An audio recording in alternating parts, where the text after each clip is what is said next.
Come with me to celebrate my BFF's birthday! So ayan na nga, nagpengay na lang ako at nagpa-pretty kasi dapat Latina mami ang look ko later. And look at that!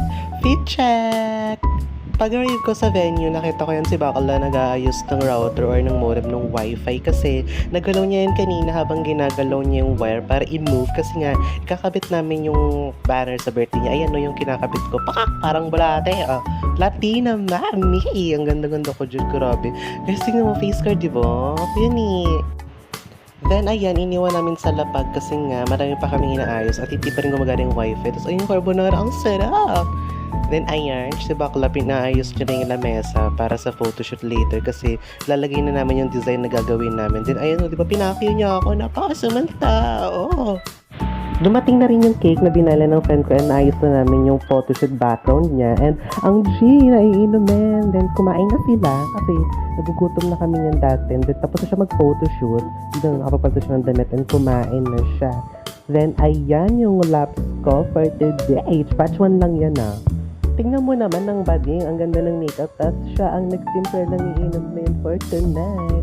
Ayun ang mga natutunan ko sa kung saan ako. Mga pinagpuntahan ko, pinag-iinuman ko nung high school ako at nung senior high ako at nung nagtrabaho na ako sa container. Tingnan mo naman ang pastura. Ang ganda. Shot po.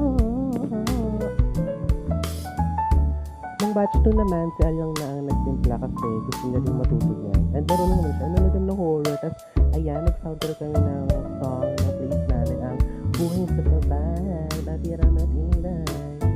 Yung tulog na si Anjo.